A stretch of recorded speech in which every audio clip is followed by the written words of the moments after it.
A reading from St. John's Gospel, the 18th chapter, the first verse.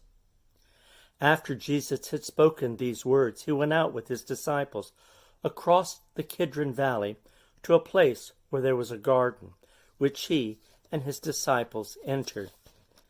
Now Judas, who betrayed him, knew of this place also, because Jesus often met there with his disciples.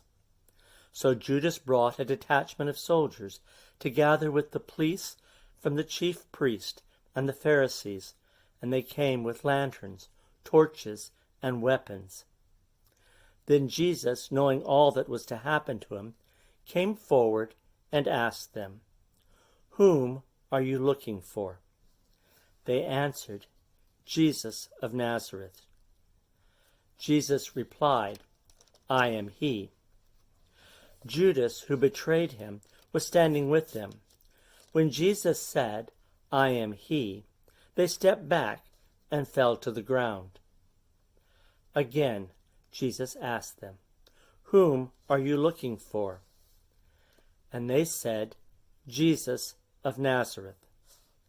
Jesus answered, "I told you that I am he. So if you are looking for me, let these men go." This was to fulfill the word that he had spoken, "I did not lose a single one of those whom thou hast given me." Then Simon Peter, who had a sword, drew it and struck the high priest's slave and cut off his right ear. The slave's name was Malchus. Jesus said to Peter, "Put your sword back in its sheath. Am I not to drink the cup that my Father has given me?" So the soldiers, their officer, and the Jewish police arrested Jesus and bound him. First they took him to Annas, who was the father-in-law of Caiaphas, the high priest that year. Caiaphas was the one who advised the Jews that it was better to have one person die for the people. Simon Peter and the other disciple followed Jesus. Since the disciple was known to the high priest, he went with Jesus into the courtyard of the high priest. But Peter was standing outside by the gate. So the other disciple, who was known to the high priest, went out, spoke to the woman who guarded the gate, and brought Peter in. The woman said to Peter, "Are you not also one of this man's disciples?" He said, "I am not." Now the slave and the police made a charcoal fire because it was cold, and they were standing around it, warming themselves. Peter also was standing there with them, warming himself. Then the high priest questioned Jesus about his disciples and about his teachings. Jesus answered, "I have spoken openly in the world. I have said nothing in secret. Why do you ask me? Ask those who heard what I said to them. They know what I said." When he had said this, one of the police standing by struck Jesus in the face, saying, "Is that the way you answer the high priest?" Jesus answered, "If I have spoken wrongly, testify to the wrong. But if I have spoken rightly, why do you strike me?" Then Annas sent Jesus bound to Caiaphas, the high priest. Now Simon Peter was standing and warming himself. They asked him, "Are you not also one of his disciples?" He denied it and said, "I am not." One of the slaves of the high priest, a relative of the man whose ear Peter had cut off, asked, "Did I not see you in the garden with him?" Again Peter denied it, and at that moment the cock crowed. Then they took Jesus from Caiaphas to Pilate's headquarters. It was early in the morning. They themselves did not enter the headquarters so as to avoid ritual defilement and to be unable to eat the Passover. So Pilate went out to them and said, "What accusations do you bring against this man?" They answered, "If this man were not a criminal, we would not have handed him over to you." Pilate said to them, "Take him yourselves and judge him according to your law." The Jews replied, "We are not permitted to put anyone to death." This was to fulfill what Jesus said when he indicated what kind of death he was to die.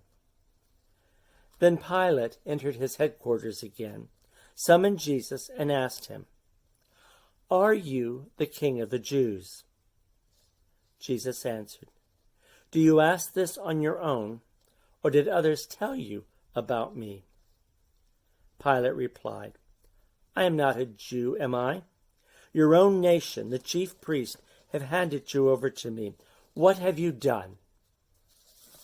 Jesus answered, "My kingdom is not of this world. If my kingdom were of this world, my followers would be fighting to keep me from being handed over to the Jews. But as it is, my kingdom is not from here." Pilate asked him, "So you are a king?" Jesus answered, "You say that I am a king. For this I was born, and for this I came into the world, to testify to the truth. Everyone who belongs to the truth listens to my voice." Pilate asked him, "What is truth?" After he had said this, he went out to the Jews again and told them, "I find no case against him. But you have a custom that I release someone for you at the Passover.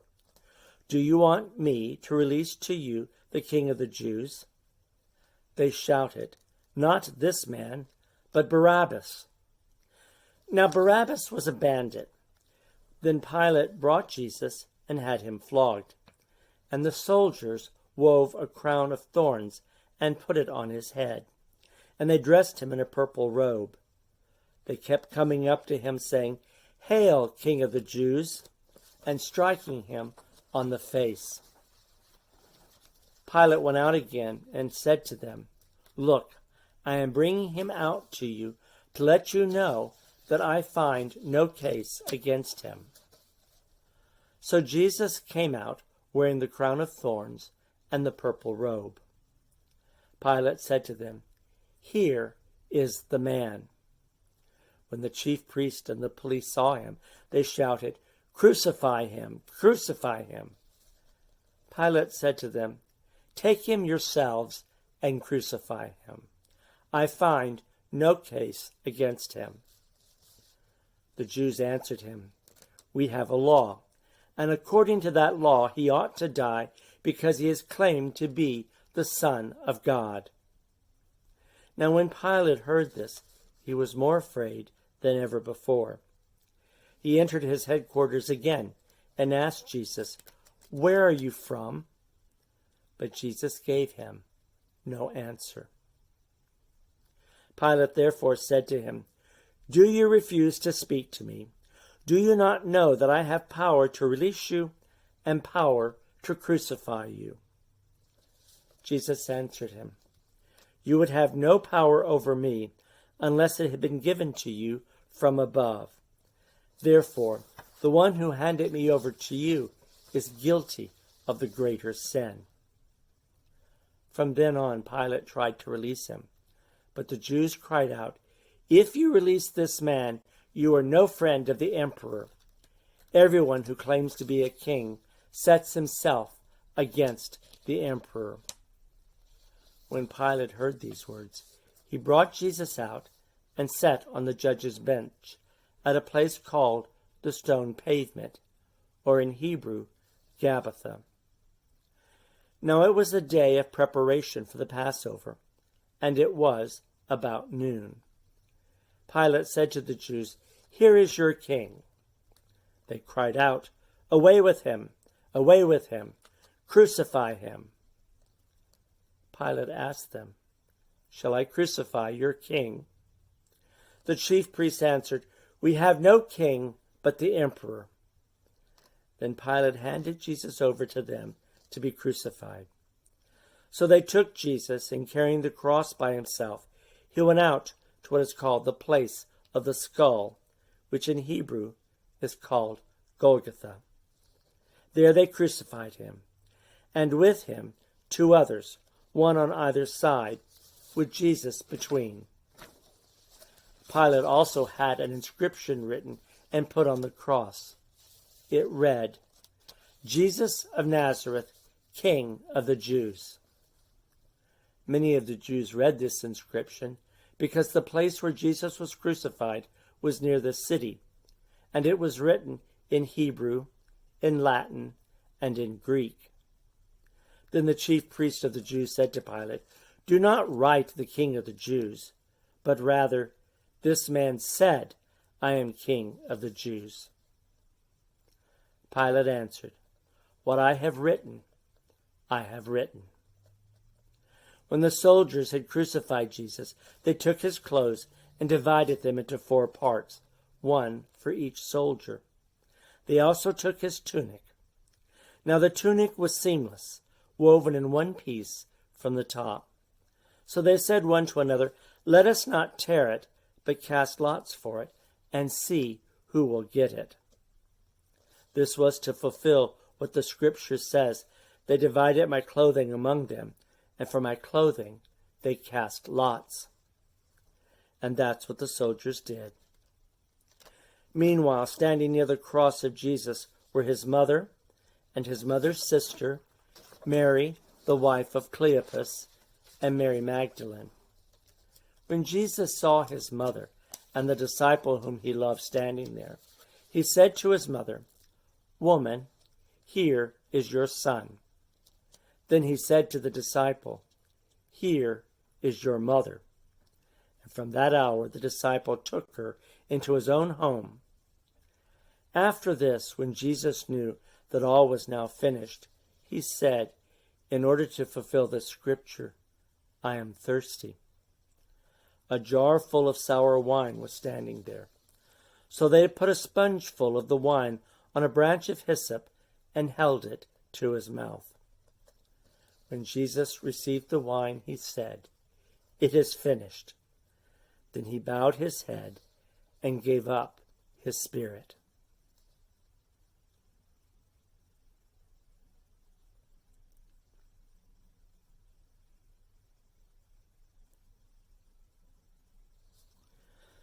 Since it was a day of preparation, the Jews did not want the bodies left on the cross during the Sabbath, especially because that Sabbath was a day of great solemnity. So they asked Pilate to have the legs of the crucified men broken and their bodies removed. Then the soldiers came and broke the legs of the first and of the other who had been crucified with Jesus. But when they came to Jesus and saw that he was already dead, they did not break his legs. Instead, one of the soldiers pierced his side with a spear, and at once blood and water came out. He who saw this has testified, so that you may also believe. His testimony is true, and he knows that he tells the truth. These things occurred so that the scripture might be fulfilled. None of his bones shall be broken. And once again, another passage of scripture says, "They will look on the one whom they have pierced." After these things, Joseph of Arimathea, who was a disciple of Jesus, though a secret one, because of his fear of the Jews, asked Pilate to let him take away the body of Jesus. Pilate gave Joseph permission, so he came and removed his body. Nicodemus, who had at first come to Jesus by night, also came, bringing a mixture of myrrh and aloes, weighing about 100 pounds. They took the body of Jesus and wrapped it with the spices and linen cloth, according to the burial custom of the Jews. Now there was a garden in the place where he was crucified, and in the garden there was a new tomb in which no one had ever been laid. And so, because it was the Jewish day of preparation, and the tomb was nearby, they laid Jesus there. The word of the Lord.